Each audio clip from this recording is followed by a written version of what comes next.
The silver-blue pup they named Caelum Stormborn entered the world with a sound no midwife had ever recorded in the Book of Births. He did not cry. He laughed. Not the confused, reflexive laughter of a newborn unaware of the cold world he had entered, but a deep, resonant sound, like wind spiraling down from a mountain peak and striking a frozen lake to produce a note so pure it made the glass walls of the obsidian palace hum in harmonic response. Every wolf in the palace paused mid-breath. The royal healer, a seasoned woman named Mira who had witnessed 3 centuries of births, lowered the infant into Evangeline's arms with trembling hands and said nothing for a long moment. "His eyes are open," Mira finally whispered. "They're all the way open. I have never." She pressed her fingers to her lips. "He is already reading the room, my queen." Evangeline looked down at her son.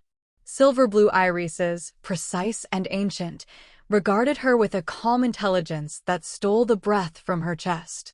He was wrapped in linens threaded with volcanic silk, the warmest fabric known to the Lycan Empire, yet from his tiny fingers, thin veins of frost crept along the cloth like ivy climbing a garden wall. He was not cold. He was simply overflowing. Thaddeus stood at the window, his back to the room. His shoulders were rigid with the effort of containing something vast and nameless. When Cassian placed a discreet hand on the king's arm, he turned, and Evangeline saw the silver of his eyes drowning in something wet. She had never seen him cry. She suspected he did not know how. The 2 perfect lines that tracked down his jaw appeared to surprise him as much as they surprised her. "Alaric's ring," Evangeline said softly, nodding toward the tarnished signet on the table, "the ring of the crown prince, the exiled brother, the ghost whose tenderness in a hayloft had set all of this into motion. Put it on the cradle. He should know where he came from." Thaddeus crossed the room in 4 strides. He placed the ring on the cradle's edge. Then he did something no one in the court had ever witnessed. He sat on the edge of Evangeline's bed, leaned forward, and pressed his forehead gently against hers. No words. Just the surrender of 2 people who had survived their own extinction. Caelum Stormborn was 9 months old the first time the palace shook. Not from a siege. Not from the aftershock of a volcanic vent. From him. He had been sitting in the center of the training courtyard, watched by 4 royal guards and a hound named Sable who had appointed herself his personal sentry. A sparrow had landed on the obsidian flagstone 3 feet from his outstretched hand. Caelum had reached for it with the guileless determination of an infant who does not yet understand the concept of distance. The bird did not fly away. It hopped closer. The guards exchanged glances. Then the temperature plummeted 20 degrees in 4 seconds.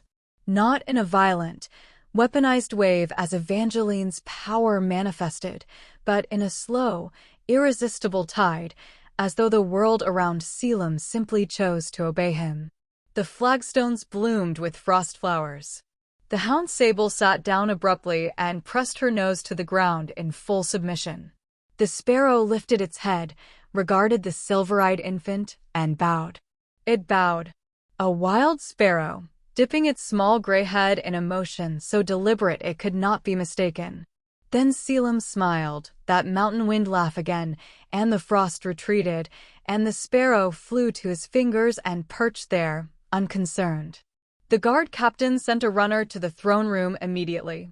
By the time Thaddeus arrived, boots still unlaced, his son was trying to eat the sparrow's tail feather with an expression of great philosophical concentration. The heir of 2 winters is already bending the world to his will at 9 months old. If this story is living rent-free in your mind, drop a wolf emoji in the comments. And if you haven't subscribed yet, the next chapter exists because of you. Hit subscribe. We see every single one. The Frost Council convened under a sky gone the color of a bruise. 7 alphas from the Northern Territories had been summoned to the Obsidian Palace, ostensibly to ratify the new sovereignty treaty that would bind their packs under the Stormborn crown. It was diplomacy. It was theater. And beneath the theater, as Evangeline had learned to read in the 10 months since the battle, It was always something older and uglier trying to put on a polite face. She sat to Thaddeus's right, a position that had not existed before her. The throne dais had been widened, not at her request, but by royal decree, in the dead of winter, with craftsmen working through frozen nights. Thaddeus had presented it to her the morning of the first treaty meeting without ceremony, gesturing at the new throne with his customary economy of expression. "You don't share a throne," he had said. "You have your own." "That's the same thing," she replied. "No." He had looked at her steadily, silver eyes finding hers with that slow, tectonic patience she had come to recognize as his version of tenderness. "Sharing implies it was mine first. It was always supposed to be both of ours. I was just holding it." She had not trusted herself to speak after that. Now she surveyed the 7 alphas below the dais and catalogued everything she had learned to read in a room. Alpha Gregor of the Iron Flank territory, thumb pressed to the table, unable to commit his full hand. Uneasy. Alpha Senna of the Thornwood, whose eyes kept tracking to the doors, expecting someone, or afraid of someone arriving. Alpha Dax, youngest of the 7, barely 30, whose wolf was spiking its challenge scent through his formal robes every time his gaze landed on Caelum's cradle at the edge of the room. The heir. They were all aware of the heir. It was Alpha Senna who broke first. "We ratify the treaty on one condition," she said, her voice flat and practiced.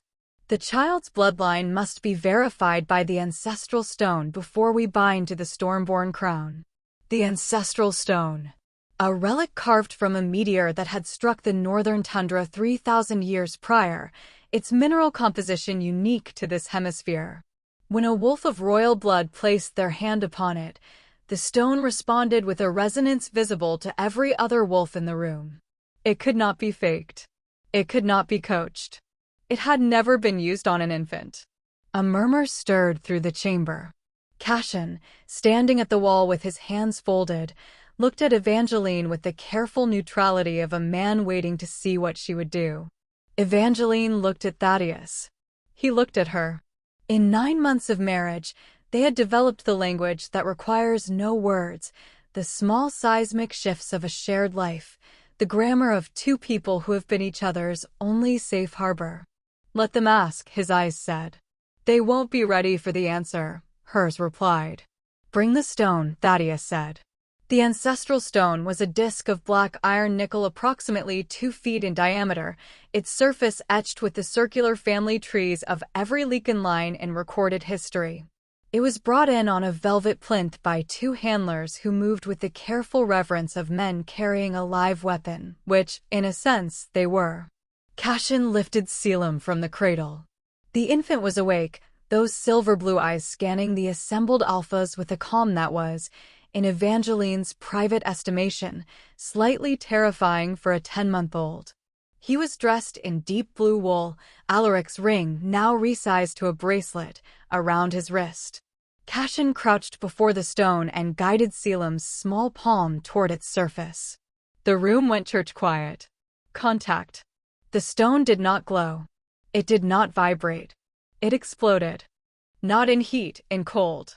A column of silver blue light erupted from the disk's center and struck the ceiling 40 feet above them, scattering across the vaulted stone like the aurora borealis had been compressed into a single room. Every carved name in the stone lit up simultaneously, the Stormborn line in searing silver, the winter bloodline in crystalline blue, and between them, in a luminescence no one in the room had ever seen before, gold. Not the gold of wealth or vanity. The gold of the old world, of the beginning, of a power source so ancient it predated the council chamber they were sitting in. Alpha Dax knocked his chair backward, standing up. Alpha Gregor's thumb finally pressed his whole hand flat to the table, surrender, instinctive and immediate. Senna made a sound that was not quite a word. The light held for 10 full seconds. Then Caelum, apparently satisfied with the display, grabbed Cassian's collar with both fists and attempted to put the fabric in his mouth. "The gold line," Cassian said, straightening, his voice entirely steady despite the color having left his face. The primordial mark. The first Lycan bloodline. It was believed to have ended 4,000 years ago. He looked at Evangeline. It did not end. It went dormant. In the winter bloodline. The room was silent with the particular quality of people reordering everything they thought they knew. Alpha Senna sat back down slowly. We ratify the treaty, she said. Unconditionally. That gold mark just rewrote 4,000 years of Lycan history. What do you think it means for Caelum's future, prophecy, power, or a target on his back? Tell me in the comments. And while you're down there, subscribe. This story updates because of every single one of you. She arrived without announcement, which in a palace that catalogued every entry through its volcanic glass perimeter should have been impossible. But the woman in the North Tower had been there for 3 days before anyone found her. She was ancient. Not in the way of the old wolves who carried their centuries in their weathered faces. This woman's age existed in her marrow, in the unhurried quality of her breathing, in the way the room's shadows leaned toward her as though they recognized an old authority. She sat on the bare stone floor of the unmaintained storage room with the serenity of a woman who had chosen the finest seat in the finest hall. When Thaddeus's guards burst through the door, she looked up without alarm. "You're late," she said. "I expected the king 2 days ago." Thaddeus arrived within minutes. He dismissed the guards and stood in the doorway with his hand on his blade. The woman regarded him with pale amber eyes that held the patient, layered quality of a deep river. "Serafini," Thaddeus said, and his voice was the careful flatness of a man concealing shock. "You've been dead for 30 years. I've been inconvenient for 30 years, the woman corrected serenely. There is a difference. She looked past him. Bring the queen. What I have to say is not for a king alone. It never was. Serafini Voss had been the imperial oracle of the Lycan Empire, the last one, the position having been dissolved following her reported death in a northern avalanche. She was, as she explained to Thaddeus and Evangeline with the brisk efficiency of someone covering old ground, very much alive, and had been living in the contested territories beyond the northern tundra for 3 decades, waiting. For what? Evangeline asked. For you, Serafini said simply. Specifically, for the moment when the Frost Phoenix awoke and the primordial mark reactivated. That combination has a precise resonance. I felt it 10 months ago when your son touched the world for the first time. I began walking south immediately. You walked from the contested territories, Thaddeus said. In winter. I am 340 years old. The cold is not my enemy. She unfolded from the floor with a fluid grace that belied every visible year and produced from the folds of her robe a small book, its cover made from material that was neither leather nor cloth, its pages faintly luminous. This is the Codex of the First Winter. It was written by the last primordial wolf before she chose to sleep her power into her bloodline rather than burn the world down with it. She placed the book on the stone between them. Your line, Evangeline. Your grandmother's grandmother's grandmother. She didn't die weak. She chose to sleep. She hid the power in the winter bloodline because she knew the world wasn't ready for it.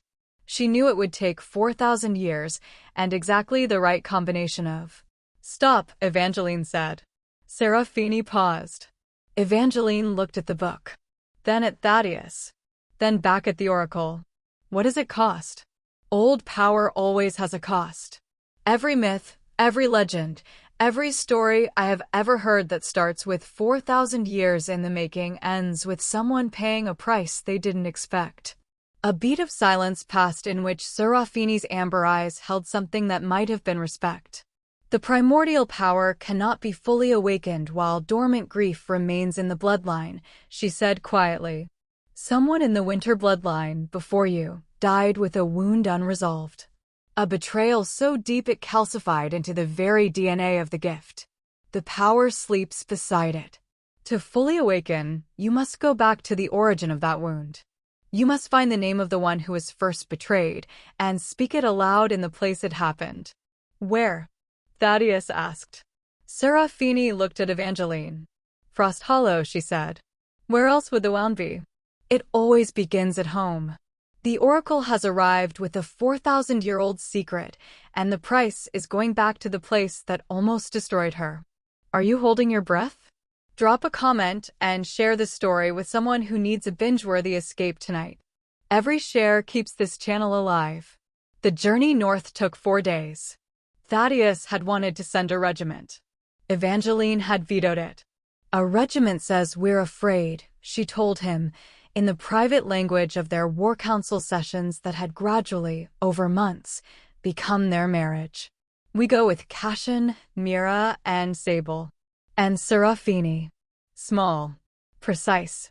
If we can't handle Frosthollow with 5 people and a prophecy, we couldn't handle it with 5,000.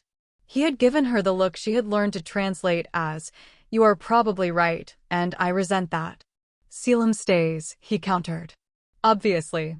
They did not argue about it, which was its own kind of intimacy, the absence of unnecessary battles, the economy of 2 people who had already survived enough to know which fights matter. Frosthollow looked smaller.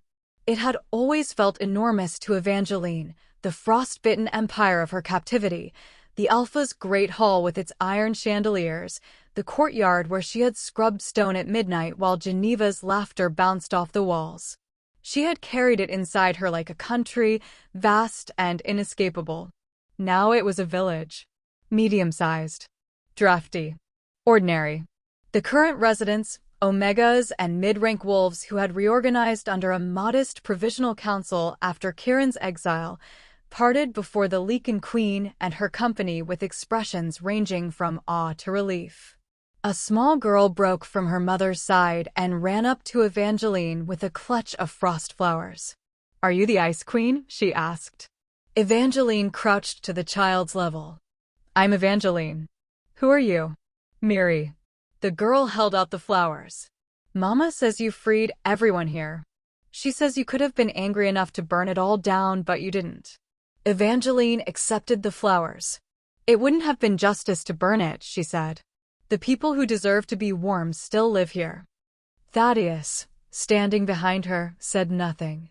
But when she rose and her hand found his arm, his fingers covered hers with a steadiness that said everything his voice declined to. The place of origin was not the Alpha's hall. Serafini led them to the oldest structure in Frosthollow, a root cellar beneath what had once been the pack's first longhouse, now buried under 3 subsequent generations of construction. They descended through a hatch that had been sealed with wax so old it had calcified, into a chamber that smelled of pine resin and centuries.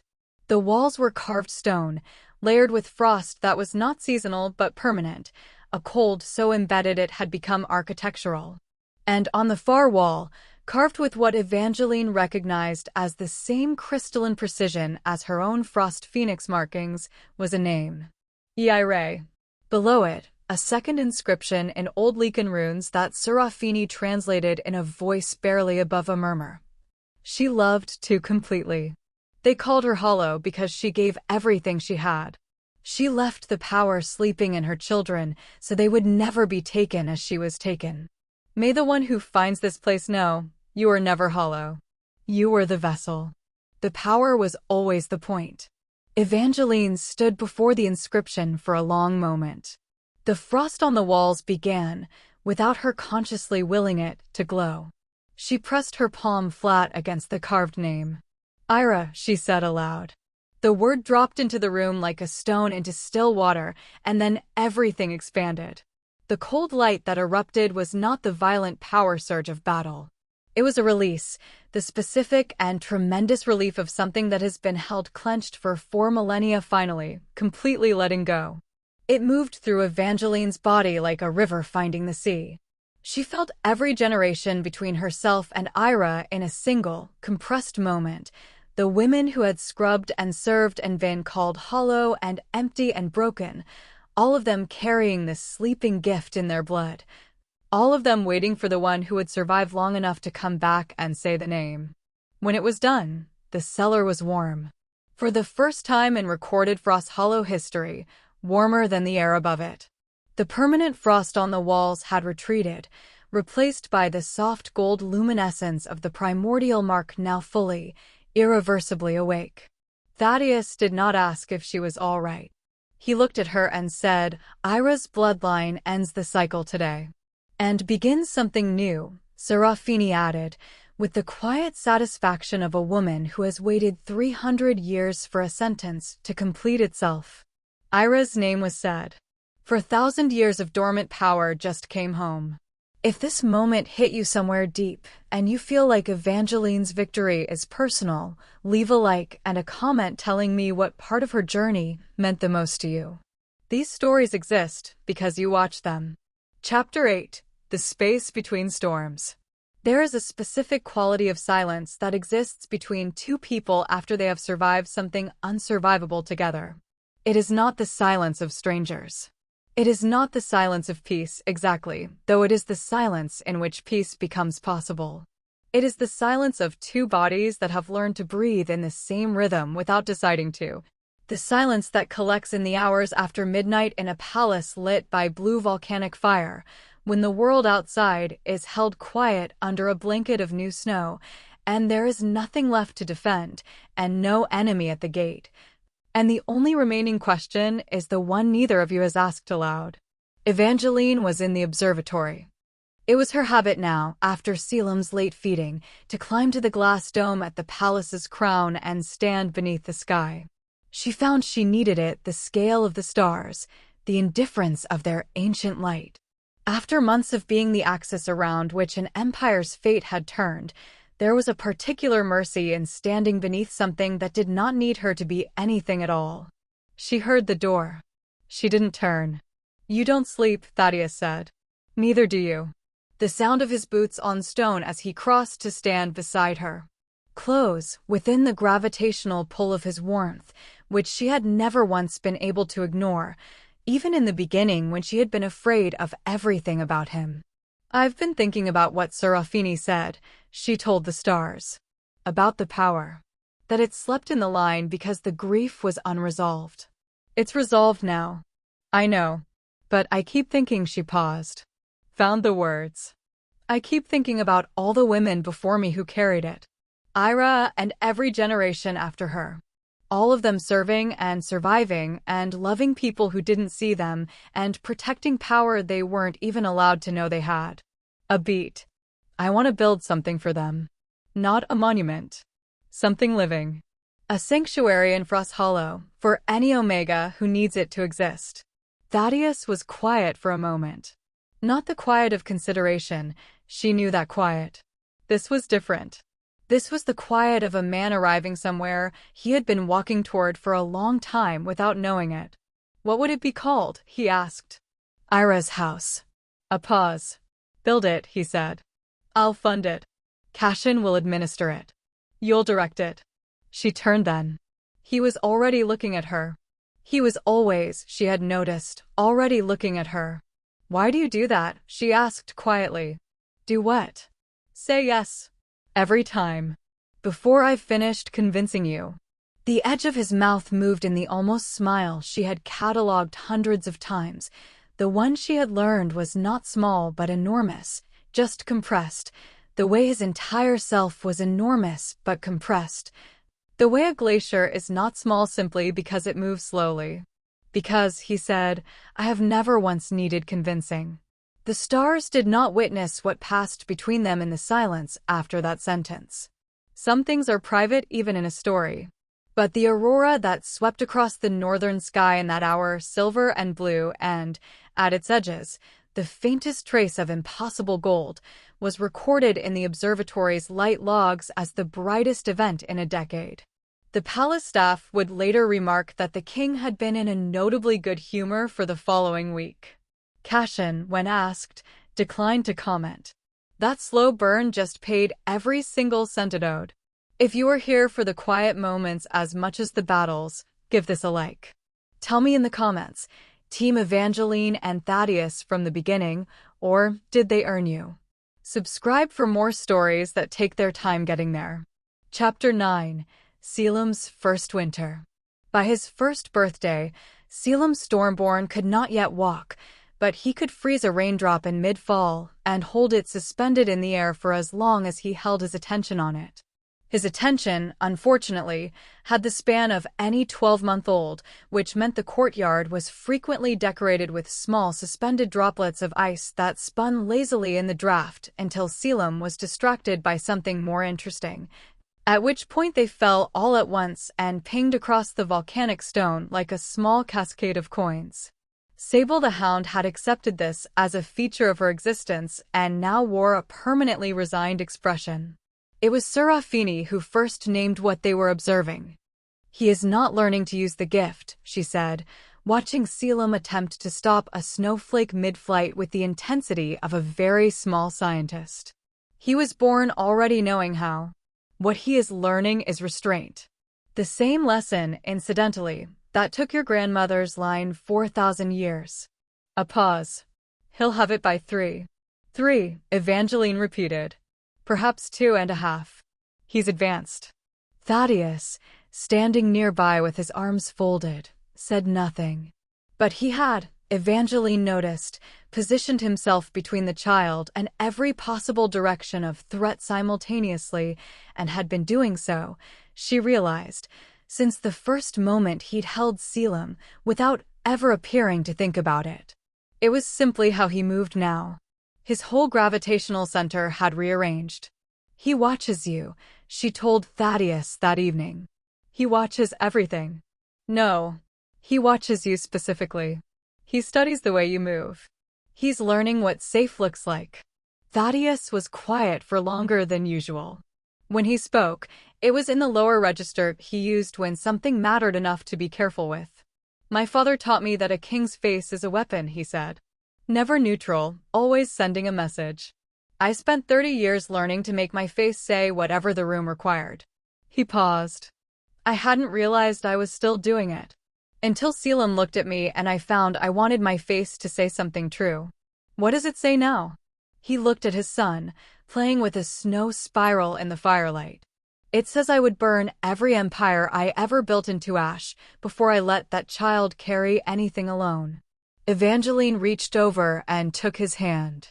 His fingers closed around hers immediately, reflexively, the way a door closes when the cold comes in, not to shut something out, but to keep something in. "He won't be alone," she said. "He has 2 parents who came from nothing and built a world.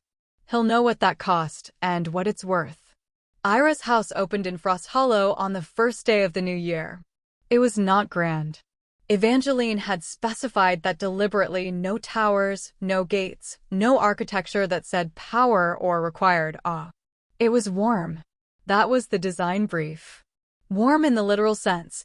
Volcanic glass panels that collected geothermal heat, deep hearths, a kitchen that never stopped. And warm in the way that Evangeline understood warmth now as something chosen and maintained, not given freely but committed to, every day, as an act of will. 23 Omegas entered on the first day. By the end of the first month, the number was 61. On the day the last family was settled, Evangeline stood in Eira's house's central hall and looked at the walls. Someone had carved a frieze into the volcanic stone above the door, not royal crests or battle scenes, but names. Every Omega in the Winter bloodline who had served in Frosthollow and been denied their own. The names carved not in judgment or memorial, but in the same spirit as a record. These people were here. They mattered. They are not forgotten. Evangeline found Eira's name at the beginning. "You built this in 6 weeks, Caelum said behind her. The stone was already there. I just said what it should say." He stood beside her, reading the names. After a long moment, "The Empire has never had a queen who built her legacy with other people's names instead of her own." Evangeline touched the wall. "That's how you know it'll last." Eira's house is open. 61 people found safety because one woman refused to let the wound stay buried. If this story has given you something, a feeling, a thought, a character you'll carry with you, please subscribe and share it. The silence deserve an audience. Help us give them one. Epilogue: The Last Snow. 10 years after the glacial hull ended the war, the the Lycan Empire's northern territories were known by a new name. Not officially. Not by decree or cartographic revision. But in the way that names that matter travel mouth to ear, fire to fire, mother to child at bedtime, the North was called the Quiet Kingdom. Not because it was silent, but because its queen had decided, early in her reign, that the kind of power worth having was the kind that didn't need to announce itself. That the most durable empires were not built on fear of what the sovereign could do, but on the knowledge, intimate, daily, proven of what they chose not to. Caelum Stormborn at 10 was exactly what Serafini had predicted and entirely what no prediction could have contained. He was tall for his age, silver-eyed like his father, with his mother's specific quality of attention, the way she looked at a room and saw what it meant, not merely what it showed. He had mastered restraint at 2.5, as predicted. At 7, he had begun asking Cassian questions about imperial law that Cassian reported to Thaddeus, with the expression of a man who has discovered he is trying to teach a river to flow downhill. At 10, he spent his mornings in the library and his afternoons in the training yard and his evenings in the observatory, watching the sky with his mother. On clear nights the aurora was reliable above the obsidian palace. No one had officially connected this to the royal family's presence. The scholars had theories. Caelum had, when asked, simply said, "The sky knows where the primordial power is, and it wants to be near it." Then he had gone back to his star charts. On the night of the winter solstice, the longest night of the year, Thaddeus and Evangeline stood on the highest tower. 10 years. She had catalogued this man for a decade. The way he still positioned himself between her and every door. The way he had never, in 10 years, taken credit for a single one of her decisions. The way he had learned slowly, at great internal cost, because nothing about Thaddeus Stormborn was done by half measures, to speak the quiet things aloud instead of only showing them. "Do you remember the carriage?" she asked. He looked at her with the particular attention he reserved for questions that mattered. "The night I bought you. You looked out the window the entire journey. I spent the whole ride trying to read your silence and being terrified of what it meant." "I was terrified," he said, with the directness that had taken him years to allow himself. "I could smell 2 heartbeats and I knew, the moment the auction block gavel fell, that I had just made a decision I could never unmake." A pause. "I was looking out the window because I didn't trust myself to look at you yet." She turned to face him fully. After 10 years, the gravity of him still rearranged the air. "Why not?" "Because I would have had to admit, before I'd earned the right to admit it, that I wasn't buying a mate." His voice dropped to the low register of true things. "I was hoping for one." The aurora overhead stretched and brightened, silver and blue, and at its farthest, most ancient edges, gold. Evangeline Stormborn, Ice Queen of the North, daughter of Eira's bloodline, Frost Phoenix in her bones, looked at the man who had turned out to be her equal and her opposite, and the one person in the world who had never once asked her to be smaller, and said, "You found one." They say the winter is the cruelest season. They are wrong. The winter is the honest season. It strips everything down to what actually survives. I survived. I built. I said the name that needed saying. And the man they called a monster turned out to be the only person. Whoever looked at all of me, the power, the grief, the hunger for justice, and said, "Yes, all of it. I'll take all of it." They sold me to a monster. They built me a king. The Omega is dead. Long live the Queen. You made it to the end of Evangeline's story. If this journey moved you, if you felt every betrayal, every awakening, every quiet moment in the observatory, please leave a like and subscribe to our channel. Every story we tell is for the ones who were called hollow. Share this with someone who needs to know the winter doesn't last forever. And the loudest power is always the one they told you didn't exist.